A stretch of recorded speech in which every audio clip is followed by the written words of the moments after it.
Les presento una recopilación de profecías e ideas de lo que sobrevendrá en el futuro cercano y de las cuales muchas ya las estamos viviendo.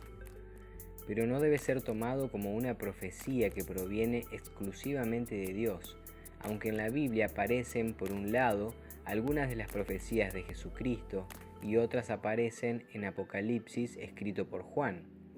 Esto no fue lo único que utilicé para armar esta idea, ya que le di forma con mis reflexiones y conclusiones sobre la realidad y el futuro, después de haber leído, por ejemplo, un libro llamado Mundo Feliz, después de haber visto videos y leído algunas cosas extrañas que están pasando desde hace tiempo y muy pocos investigan, como por ejemplo el proyecto MK Ultra.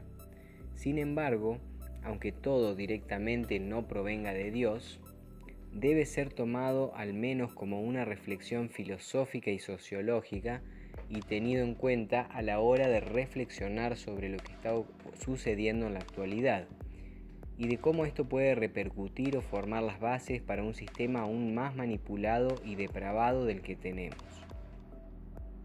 Puesto que la realidad actual es algo de lo cual la gente siente la necesidad de tomarse frecuentes vacaciones, un sustitutivo para el alcohol y los demás narcóticos, algo que sea al mismo tiempo menos dañino y más placentero que la ginebra o la heroína, en colaboración con la libertad de soñar despiertos bajo la influencia de los narcóticos, del cine, de las redes sociales y de la televisión, la libertad sexual ayudará a reconciliar a sus súbditos con la servidumbre que es su destino, una sociedad futurista donde un gobierno totalitario, el cual abolió la literatura y solo se permite un entretenimiento vacío, ya que el conocimiento hace pensar y esto provoca infelicidad.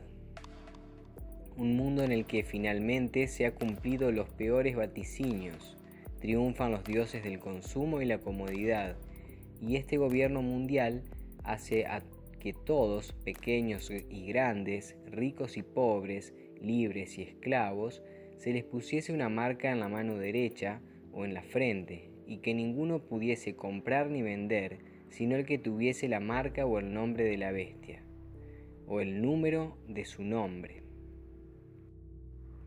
Aquí hay sabiduría. El que tiene entendimiento cuenta el número de la bestia, pues es número de hombre, y su número es 666. De esta forma, hay un estricto control de cada individuo, de manera que cualquier intento de levantamiento contra lo establecido será de alguna manera aniquilado. En este nuevo mundo, aunque todos parezcan conformes, ya no existen los valores humanos esenciales, y mucho menos el amor bien entendido.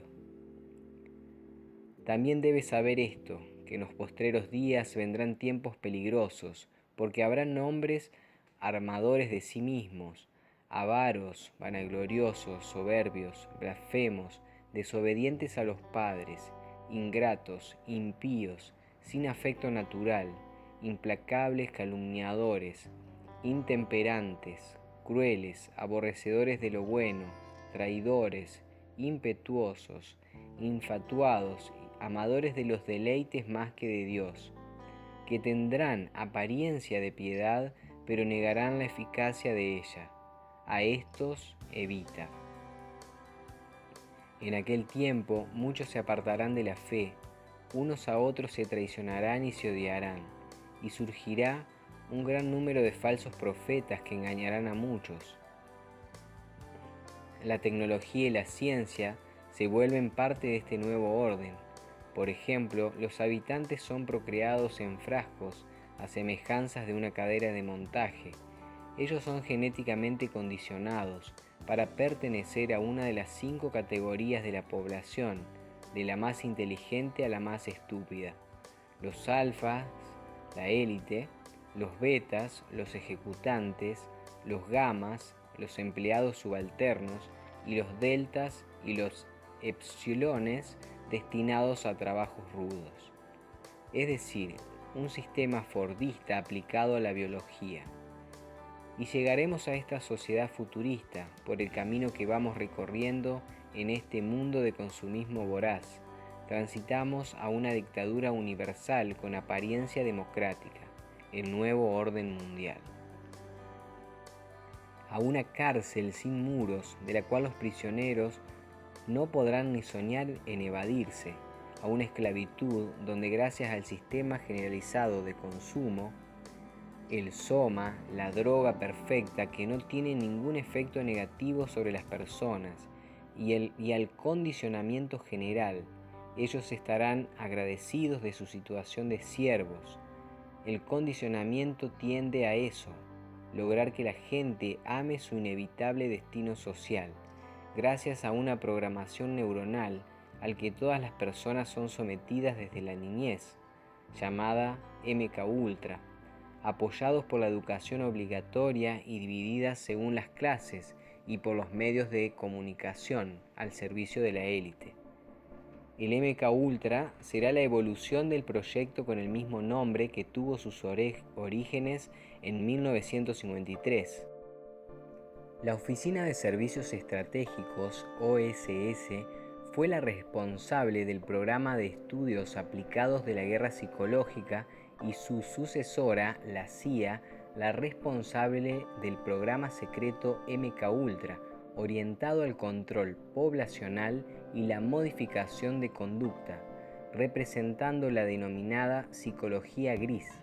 Destaca la presencia en este programa de aspectos vinculados a la psicología cerebral, el condicionamiento pavloviano, el psicoanálisis de Freud y Jung, entre otros.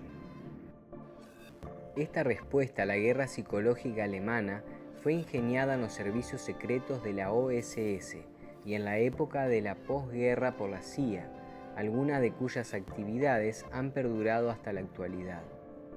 Según refiere Stulin, la guerra psicológica ha pasado a convertirse en los últimos años en una ingeniería de la conducta que se ha experimentado y aplicado en personal civil y militar.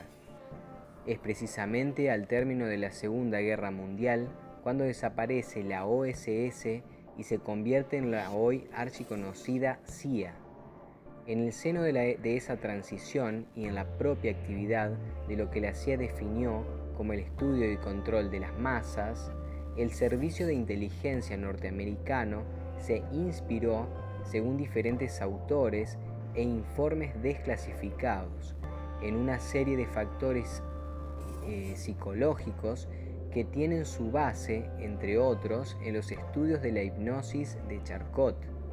Llama la atención que el sobrino de Freud, Edgar Bernays, en 1891 y murió en 1995, fuera uno de los pioneros en Estados Unidos en el estudio de la propaganda e impulsor de la técnica de moldeado de opinión denominada ingeniería del consentimiento. Toda esta suerte de ingenierías social, del consentimiento, de la conducta, etc., aparecen en diferentes estudios y ensayos científicos en los cuales destacamos básicamente la deshumanización del sujeto, siendo éste tratado como un ente material o instrumental, de ahí el concepto de ingeniería, más que un ente psicológico. Este estado totalitario del futuro será realmente eficaz. Sus jefes todopoderosos y su ejército de colaboradores podrán gobernar una población de esclavos sobre los cuales no es necesario ejercer coerción alguna por cuanto amarían su servidumbre. Inducirles a amarla es la tarea asignada en los actuales estados totalitarios a los ministerios de propaganda, los directores de los periódicos y los maestros de escuela. Ellos, los dirigentes, pensarán: ahora este mundo está bajo nuestro control. Controlamos lo horizontal y lo vertical. Podemos engañarles con miles de canales o expandir una imagen hasta una claridad cristalina. Y aún más, podemos adaptar su visión a cualquier cosa que pueda concebir nuestra imaginación. Controlaremos todo lo que vean, oigan y compren, hasta más allá del límite. En este mundo, la espiritualidad y la familia son totalmente desconocidos para sus habitantes, quienes son felices, entre comillas, sin importar su trabajo y su clase social, cuyo sistema es su propia religión y sus dirigentes mundiales sus propios dioses. En síntesis, la ciencia y la técnica se encuentran al servicio del orden jerárquico inmutable y socialmente aceptado, pero no democráticamente, sino a través de la manipulación, no solo de la información, sino también de los cuerpos. La literatura ha sido abolida y solo se permite un entretenimiento vacío. Aquí, donde el orden social y un grupo selecto y muy reducido de personas han ocupado el lugar de Dios, y donde la mayoría de los hombres han renunciado o han sido seducidos y manipulados a renunciar a la capacidad de decidir, a ser individuos reflexivos y críticos, a decidir si quieren ser espirituales o no, y se les oculta y silencia todo lo que tiene que ver con el amor verdadero y la libertad. Habrá tanta maldad que el amor de muchos se enfriará, pero el que se mantenga firme hasta el fin será salvo, y el Evangelio del Reino se predicará en todo el mundo como testimonio a todas las naciones, y entonces vendrá el fin.